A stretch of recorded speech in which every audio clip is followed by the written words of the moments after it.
ان الحمد للہ وحدہ والصلاۃ والسلام علی من لا نبی بعد۔ اگر کوئی شخص پیارے آقا صلی اللہ علیہ وسلم کی گستاخی کرے، آپ صلی اللہ علیہ وسلم کے صحابہ کرام کی گستاخی کرے تو شرعی سزا کا نفاذ اگر ممکن نہ ہو تو پھر کیا حکم ہے؟ موجودہ دور میں اگر شرعی سزا کا نفاذ ناممکن ہو تو مسلمانوں کے لیے اس سے برات اور بچاؤ کے لیے کیا حکم ہے اور کیا طریقہ اختیار کیا جائے؟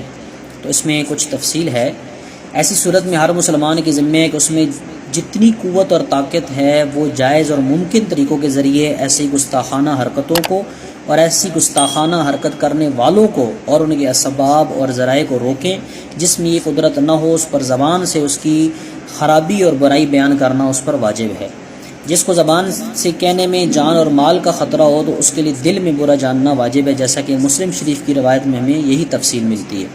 سرکار دو عالم صلی اللہ علیہ وسلم نے فرمایا کہ تم میں سے جو شخص برائی کو دیکھے تو چاہے کہ اپنی طاقت سے اس کو روکے، اگر اس کی قوت میں نہ ہو تو زبان سے اس کو منع کرے، اور اگر اس کی بھی طاقت نہ ہو تو دل میں اس کو برا سمجھے۔ یہ ایمان کا سب سے کمزور درجہ ہے۔ اس سلسلے میں احتجاج کرنا درست ہے، بشرطے کہ احتجاج پرامن طریقے سے ہو، اس میں حرام اور ناجائز کاموں کا ارتکاب نہ ہو، مثلا لوگوں کی املاک، اموال کو نقصان پہنچانا، جلاؤ گراؤ پتھراؤ کرنا وغیرہ، یہ شرعاً جائز نہیں ہے، کیونکہ یہ سب گناہ کا کام ہے جو حرام اور ناجائز ہے۔ اس سے بچنا ہر حال میں ضروری ہے۔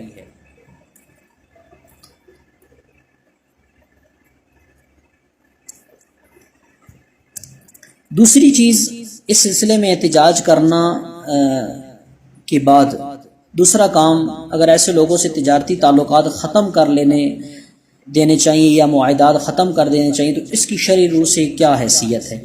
تو گستاخی کرنے والوں سے تجارتی تعلقات یا معاہدات کا ختم کر لینا شرعاً جائز ہے، اور ہماری ایمانی غیرت اور حمیت کا بھی یہی تقاضا ہے۔ چنانچہ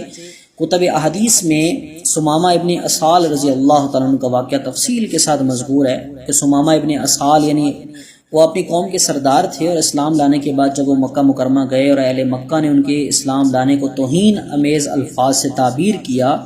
تو انہوں نے اہل مکہ کے ساتھ تجارتی تعلقات ختم کر دی، اس طور پر کہ اہل مکہ کے لیے یمامہ سے آنے والا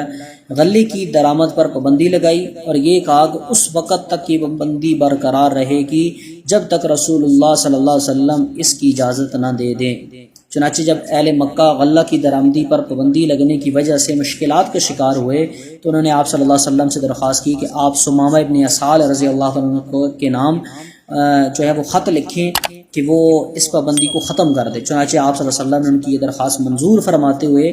سمامہ ابن اسال رضی اللہ تعالیٰ عنہ کی جانب ایک مکتوب مبارک تحریر فرما کر ارسال کیا۔ اس کے بعد یہ پابندی ختم کر دی گئی، اور معاہدات ختم کرنے کی تاکید اس سے بھی ہوتی ہے کہ آپ صلی اللہ علیہ وسلم جب مدینہ منورہ تشریف لائے تو انصار اور مہاجرین کے درمیان ایک تحریری معاہدہ فرمایا،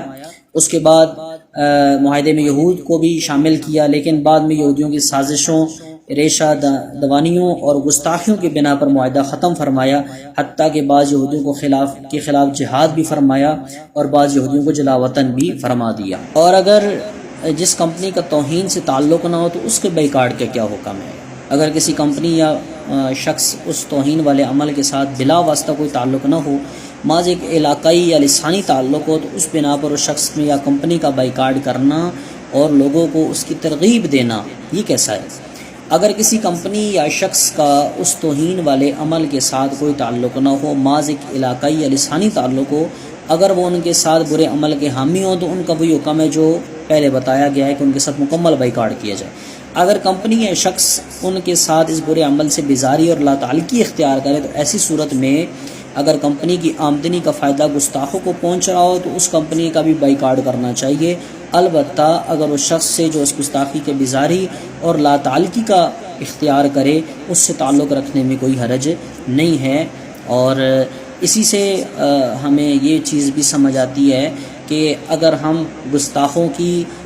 مصنوعات کا استعمال نہیں کریں گے تو انشاءاللہ جو آپ صلی اللہ علیہ وسلم کے صحابہ اکرام نے گستاخوں کے ساتھ بائیکاٹ کیا تھا، اللہ تعالی ہمیں بھی ان کی لسٹوں میں شامل کر دیں گے۔